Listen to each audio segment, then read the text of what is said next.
And the reason why I'm showing this up, even though I didn't show up an album cover before, is because I actually don't own the Iron Maiden album, but I most certainly do own this album here. And yeah, let's talk about it.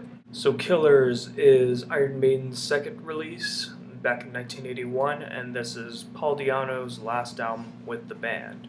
I also forgot to mention that Dennis Stratton's last album was his first, so yeah, I forgot to mention that in the previous review, but yeah, Dennis Stratton's last album was his first, and the second album here is Paul Di'Anno's last. And the first thing you'll notice about this release in comparison to the first one is that the track listing is much longer.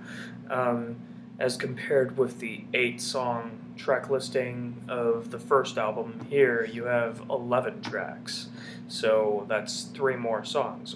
Even though the intro, or the first song of the album is The Ides of March, which is an intro, you could say that there's just 10 songs in the album, but either way, it's still an increase in numbers over the previous album. So about the first 2 albums, I think almost every single song on this album was written before even the first album was released.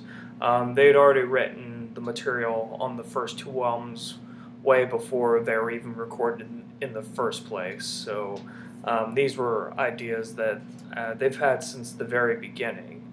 But I guess on the first album, I guess they just wanted to put on the songs which they thought were the best. Songs like Phantom of the Opera, songs like Strange World, Remember Tomorrow, stuff like that. And I guess they considered the rest of the songs to be like fillers, so to speak, and they wanted to make a second album out of that. And so the result is Killers, which I don't consider these fillers at all. Compared to what the band thinks.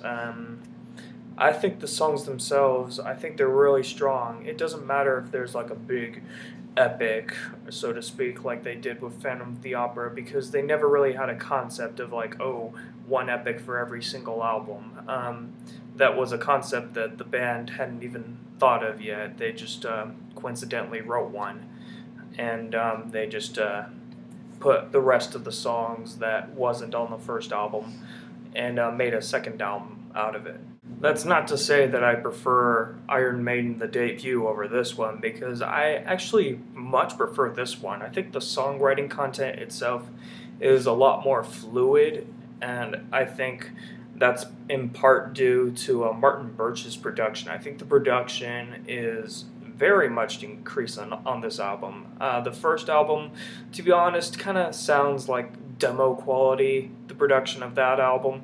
But on here, Martin Birch, since he's like a top producer at the time, he was able to give it a very solid, like thick, strong, punchy production. I mean, just listen to the bass on this album. Listen to the drums and the bass pedals. They sound very thick and punchy in comparison to the first album, and I think this is my favorite production of theirs in the early 80s era. But yes, I think the production of this album really enhances the songcraft, and the songcraft itself is very impressive as well.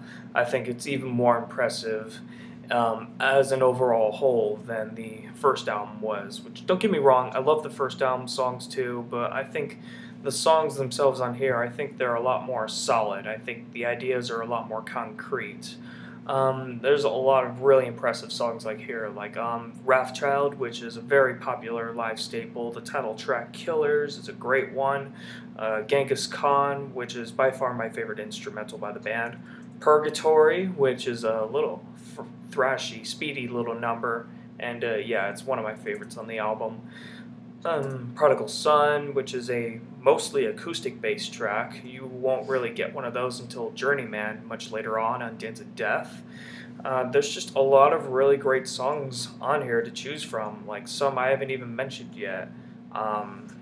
Murders in the Rue Morgue, that's another standout that I needed to mention. But yeah, overall, the songcraft on here is just top notch. These guys have a lot of great chemistry and musicianship, and it'll only improve with succeeding albums. And Paul Di'Anno's really improved his performance on this album. Yeah, he sounded good on the last album, but here he sounds really just impressive. He sounds way more engaging than before. I guess there's a bit of added confidence, and yeah, he sounds just way more into the music, so to speak. On songs like Purgatory, he provides that really raw, aggressive edge, but he also borders into like those really high notes. Like, I think he's like shrieked a couple times on this album, like bordering on like King Diamond. It's really good stuff. And I heard there was a lot of inner turmoil going on within the band, like between him, or Paul Di'Anno, and the rest of the band, specifically Steve Harris, like involving like cocaine usage, because at this point he was really overloading on just drug use and all that, and just getting wasted and stuff like that. He was really hitting it hard on the Jack Daniels, so to speak. And yeah, despite all that, despite all the crap that Di'Anno put himself through, he still managed to put out like his best performance to date, and that's pretty impressive considering the circumstances at the time. With that said, however, he still went crazy on the booze and the drugs and shit, so he had to be fired, of course, and Steve Harris personally asked Bruce Dickinson if he wanted to join the band, and well, yeah, the rest is history. He filled in for the rest of the Killers tour, and he would be there for the next 10 or so years. That's really the most I have to say about the Killers album. Very impressive disc. I love it. It's one of my favorites by Iron Maiden, actually. I would give it about an 8.75 out of 10. Just great musicianship, just fantastic songwriting, and one of Paul Di'Anno's best vocal performances ever. And of course, the band will move on to bigger and better things with Mr. Bruce Dickinson, and yeah, again, like I said, the rest is history. And some of you might be wondering, like, ever since Paul Di'Anno was fired from the band, whatever happened to him anyway? What's he been up to? So, yeah, I've been curious about that myself, so let me look it up real quick. What's this right here? Still no doubt, another jail. Listen to Simon's will, but they ain't gone, a thing on me. I'm running wild, running bright. I'm running free, yeah. Oh, I'm running free. I'm running free, yeah. Oh, I'm running free, and I'm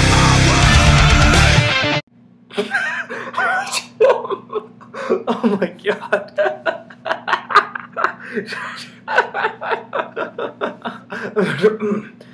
Anyway, apparently he hasn't really moved on from that too much, but don't worry, we most certainly will, with our next album, 666, the number of the beast.